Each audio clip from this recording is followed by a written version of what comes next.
दोस्तों, स्वागत है एक बार फिर आपका अपने चैनल राजनीतिक चौपाल पर। आज मैं गोपाल जी ओझा आप लोगों के लिए लोक प्रशासन पब्लिक एडमिनिस्ट्रेशन से संबंधित कुछ महत्वपूर्ण प्रश्न जो है लेकर आया हूं। तो आइए ज्यादा देरी न करते हुए कुछ प्रश्नों को देखें हम लोग, जो जो महत्वपूर्ण इंपॉर्टेंट है कि कौन कौन से प्रश्न है। तो पहला प्रश्न है, अभिप्रेरणा के पुरस्कार सिद्धांत के प्रतिपादक कौन थे या इसका प्रतिपादन किसने किया था? ऑप्शन है Peter Drucker, F.W. Taylor, McGregor, S.E. Finer. तो इसका राइट आंसर हो जाएगा F.W. टेलर। F.W. टेलर ने जो है इसका प्रतिपादन किया था।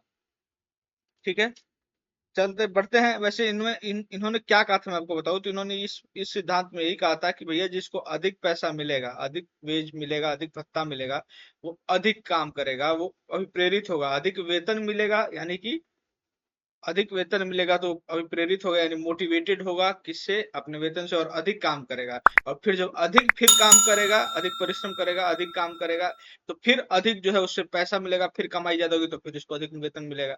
ठीक है, ये इन्होंने सिद्धांत की बात की थी कि इन्होंने तो हमारे आपके मैकग्रेगर साहब ने, F.W. टेलर ने। ठीक है, चलिए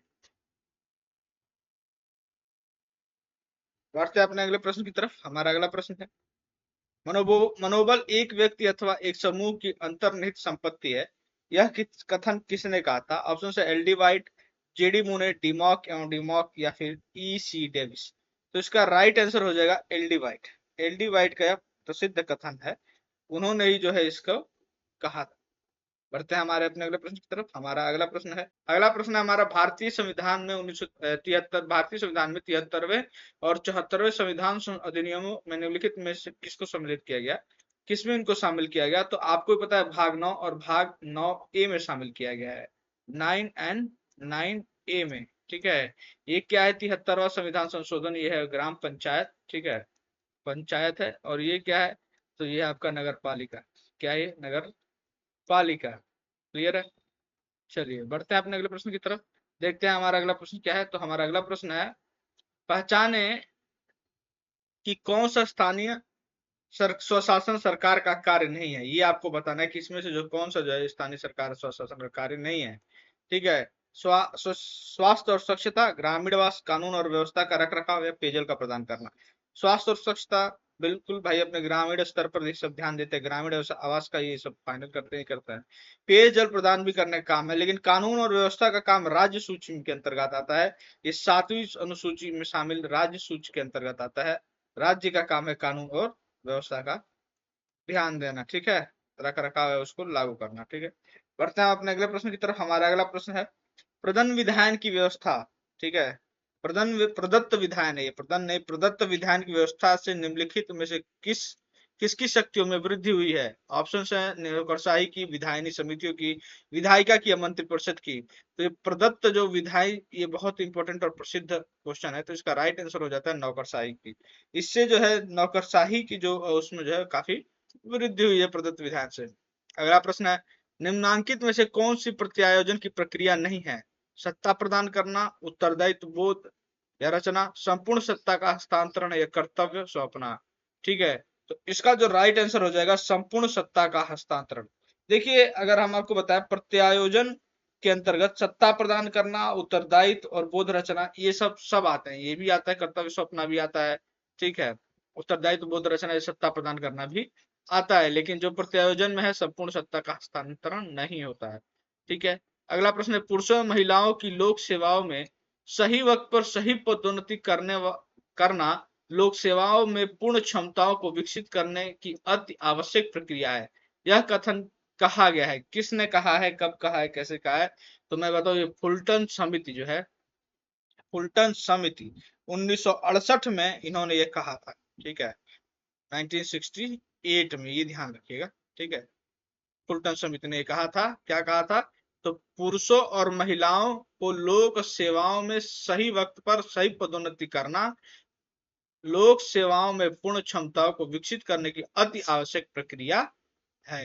ठीक है, अगला प्रश्न है, स्टाफ अभिकरण के कार्य नहीं। स्टाफ अभिकरण का कौन कौन स्टाफ और सूत्र आपने पढ़ा होगा, नहीं पढ़ा है तो मैं आपको बता रहा हूँ, स्टाफ अभिकरण के क्या कार्य नहीं है। ठीक है, ऑप्शन है समन्वय, नियोजन, क्रियान्वयन, पर्यवेक्षय या गृह का अलग प्रक्रिया है। कूट के माध्यम से आपको इसका उत्तर देना है। तो देखिए क्रियान्वयन जो है नहीं है, ठीक है, और साथ में गृह पालक क्रियाएं भी नहीं है, ठीक है।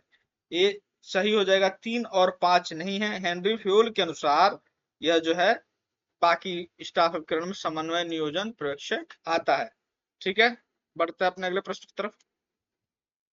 हमारा अगला प्रश्न है, निम्नलिखित में से कौन सा एक लोक निगम का लक्षण नहीं है, ठीक है। ऑप्शंस है प्रशासनिक स्वायत्तता, वित्तीय स्वायत्तता, न्यायिक स्वायत्तता या कार्मिक स्वायत्तता। तो देखिए न्यायिक स्वायत्तता जो है लोक निगम का लक्षण नहीं है। आपको पता है कि लोक निगम न्यायिक स्वायत्तता कैसे उसको प्रदान किया जा सकता है। प्रशासनिक स्वायत्तता तो है, वित्तीय स्वायत्तता भी है, कार्मिक स्वायत्तता भी है, लेकिन न्यायिक स्वायत्तता जो है इसका उत्तर नहीं होगा। तो इसका राइट आंसर क्या हो जाएगा? बी हो जाएगा इसका राइट आंसर, ठीक है। चलिए बढ़ते हैं हम लोग अपने अगले प्रश्न की तरफ। हमारा अगला प्रश्न देखते हैं क्या है। तो हमारा अगला प्रश्न है 73वां संविधान संशोधन किस धारा से प्रकट होता है, ठीक है। ऑप्शन देखिए 38, 52, 44, 40। ये धारा का मतलब है अनुच्छेद, यानी कि आर्टिकल। क्लियर है? अनुच्छेद। इसका राइट आंसर हो जाएगा अनुच्छेद 40। अभी हमने पढ़ा था 73वें 74वें संविधान संशोधन को, 73वें और 74वें को। यहीं से ये भाग आपका 4 में, भाग 4 में नीति निर्देशक तत्वों में समाहित था, जो कि अब इसको हटा दिया गया, मतलब इसको उसमें शामिल कर दिया गया, ठीक है। चलिए भाग 9 और अनुसूची 11, 12 में 9 और 9 क में, ठीक है। अगला प्रश्न है, हर्बर्ट साइमन का योगदान किस क्षेत्र में प्रसिद्ध है। ऑप्शन है प्राधिकार, संचार, निर्णय निर्माण या नेतृत्व। तो इसका राइट आंसर हो जाएगा निर्माण निर्माण। हर्बर्ट साइमन की एक जो प्रसिद्ध पुस्तक है उसका नाम है एडमिनिस्ट्रेटिव बिहेवियर। क्या है? Administrative, administrative behaviour, behaviour. Clear है? ये इन्होंने लिखा था कब? तो ये इन्होंने लिखा था 1947 में, ठीक है। चलिए बढ़ते हैं हम लोग अपने अगले प्रश्न की तरफ। देखते हैं हमारा अगला प्रश्न क्या है। हमारा अगला प्रश्न है, पंचायती राज संस्थाओं के आय का मुख्य साधन क्या है। ऑप्शन है ऐच्छिक योगदान, स्थानीय कर यहाँ छूट गया है, स्थानीय कर बी लगा के लिख लीजिए, स्थानीय कर, सरकारी अनुदान या संपत्ति कर। देखिए मैं बताऊं, इनका जो मुख्य आय का साधन होता है इनका सरकारी अनुदान। सरकार जितना अनुदान देती है उन्हें यही इनका मुख्य साधन होता है, उसी के आधार पर इन लोगों का गुजारा भत्ता चलता है। बढ़ते हैं अपने अगले प्रश्न की तरफ। हमारा अगला प्रश्न है, निम्न में से कौन सी सूची समूह जो है पंचायत व नगर पालिकाओं से संबंधित है। ऑप्शन है 11वीं 12वीं, 10वां 11वां 12वां और 10वां 9वां 10वां। तो हमने आपको जब को बताया थोड़ी देर पहले 73वां जो है, एक बार और बताते हैं, 74वां 73वां 74वां है ना। ये आपका हो जाएगा ग्राम पंचायत, ये हो जाएगा आपका नगर पालिका, ठीक है। ये हो जाएगा आपका भाग 9, ये हो जाएगा भाग 9 क, ठीक है। ये हो जाएगा अनुसूची 11 और ये हो जाएगा अनुसूची 12। क्लियर है? चलिए बढ़ते अपने अगले, तो ए इसका जो है राइट आंसर हो जाएगा। बढ़ते अपने अगले प्रश्न की तरफ। हमारा अगला प्रश्न देखते हैं कहाँ है और कौन सा है, ठीक है। एक सेकंड, हमने ये कर लिया है, ये कर लिया, ये कर लिया, ये रहा। हमारा अगला प्रश्न है, वैज्ञानिक प्रबंध के सिद्धांत का प्रतिपादन किसने किया है या इसके प्रतिपादक कौन है। तो आपको हम यहाँ बता दें कि ऑप्शंस पहले देख लीजिए, मैक्स वेबर, ठीक है, Max Weber, Herbert Simon, Frederick Taylor या एस्टन मेयो। तो इसका राइट आंसर हो जाएगा फेडरिक टेलर। फेडरिक टेलर की एक बुक है, उस बुक का ही नाम है क्या? Principle of scientific management. क्या नाम है? और आपको हम बताएं, पहले तो ये जान लीजिए कि इनकी जो बुक का नाम क्या है, प्रिंसिपल्स ऑफ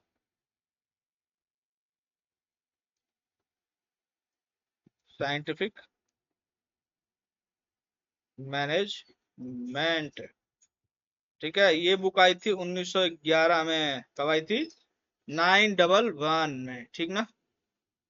चलिए बढ़ते हैं अपने अगले प्रश्न की तरफ। देखते हैं हमारा अगला प्रश्न क्या है। हमारा अगला प्रश्न है, मंडल आयोग का संबंध किससे था? ऑप्शन से सभी सही हैं, अनुसूचित जाति से, अनुसूचित जनजाति से, पिछड़ी जाति से। तो आपको यहाँ ज्यादा बुद्धि लगाने की जरूरत नहीं है, इतने साल से पढ़ रहे हैं आप लोग। अनुसूचित जाति से, और इसका कब गठन किया गया था? तो 1979 में। ठीक है, चलिए बढ़ते हैं अपने अगले प्रश्न की तरफ। देखते हैं हमारा अगला प्रश्न है। अगला प्रश्न है, पद सोपान को निम्नांकित में से किस विद्वान ने स्केलर प्रक्रिया कहा है?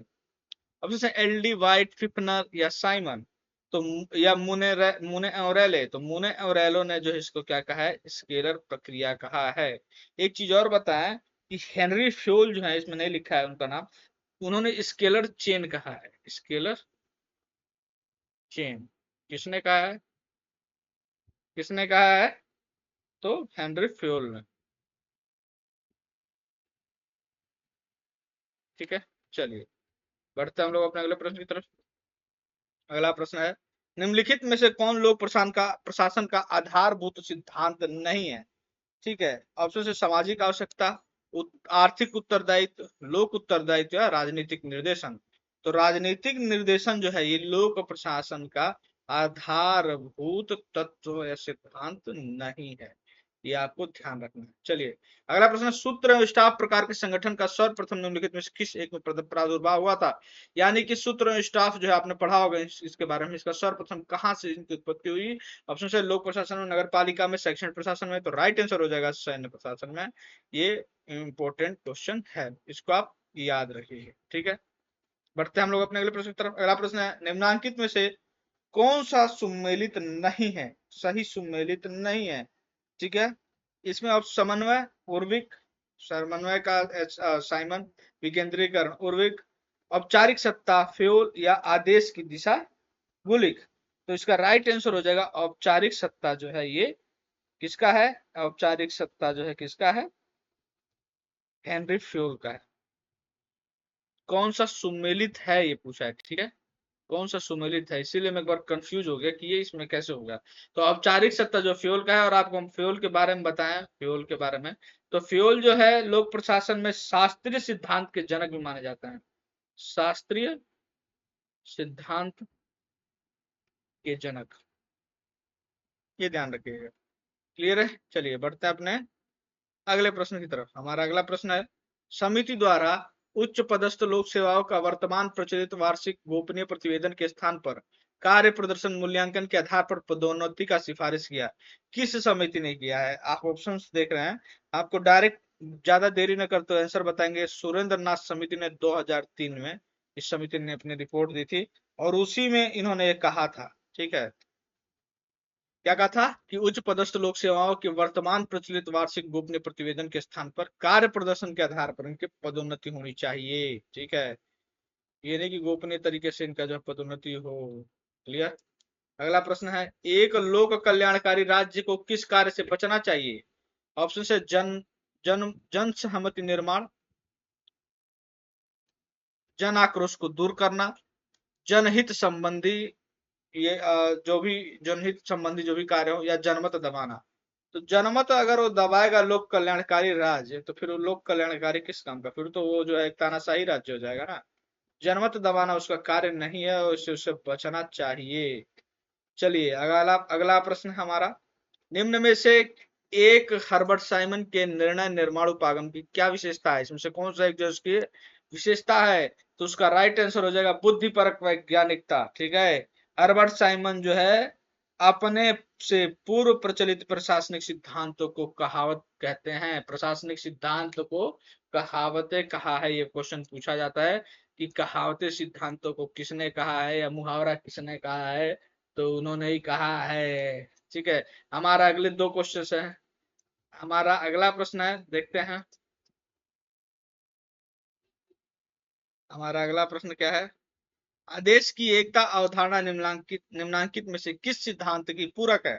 ऑप्शन है सोपानिक बंध, पर्यवेक्षण सत्ता या नियंत्रण का क्षेत्र। तो इसका राइट आंसर हो जाएगा सोपानिक बंध जो है इस सिद्धांत का पूरक है। किस सिद्धांत का? तो हम आपको बता दिए हैं। ठीक है, चलिए बढ़ते हैं अपने अगले प्रश्न की तरफ। हमारा अगला और आज का अंतिम प्रश्न है, निम्न में से प्रशासन के संगठन का आधार नहीं है। ऑप्शन से प्रक्रिया, लक्ष्य, व्यक्ति या उन्नति। ठीक है, तो प्रशासन के संगठन का आधार कौन सा नहीं है, तो इसमें जो उन्नति नहीं होगा, किस आधार पे कहा जा रहा है, तो आपको आपने गुलिक के 4 पीस पढ़े होंगे। गुलिक के 4 पीस, 4 पीस, लूथर गुलिक जो है इनके 4 पी है। पहला पी क्या है? Process, process. दूसरा पी क्या है? पर्पस। ठीक है, तीसरा पी क्या है? पर्सन। और चौथा पी क्या है? प्लेस। तो प्रोसेस तो हो गया प्रक्रिया, पर्पस हो गया लक्ष्य, और व्यक्ति हो गया पर्सन। प्लेस नहीं है तो इसका आधार उन्नति नहीं है। इसी से क्वेश्चन बना दिया गया है। और इसका राइट आंसर क्या हो जाएगा? इसका राइट आंसर हो जाएगा आपका, कौन सा नहीं है तो वो नहीं है। ठीक है, चलिए, तो आशा करते हैं आपको ये जो है, आपको ये वीडियो अच्छी लगी होगी। अगले 25 क्वेश्चन हम फिर बहुत जल्द जो इसमें बचे हुए हैं वो लेकर आएंगे। उसके बाद से हमारे पॉवेट का ये वाला पोर्शन समाप्त होगा, फिर अलग तरीके से अलग उससे करेंगे। तो बहुत जल्दी मिलते हैं आपसे फिर अपना पॉवेट का सेशन लेकर। तब तक आप लोग पढ़ाई करते रहिए। आपको भी पता है बिहार में भर्ती आ रही है, दिल्ली में आई पड़ी है, दिल्ली में तो एग्जाम होने वाला है, यूपी में भी कभी भी आ सकता है। तो फिर बहुत जल्द ही हम लोग मिलेंगे अपने नए सेशन में। तब तक के लिए जय हिंद, जय भारत। अगर आप नए हैं तो चैनल को सब्सक्राइब करिए, लाइक करिए, शेयर करिए, और दोस्तों से भी कमेंट करवाइए, खुद भी कमेंट करिए। जय हिंद, जय भारत।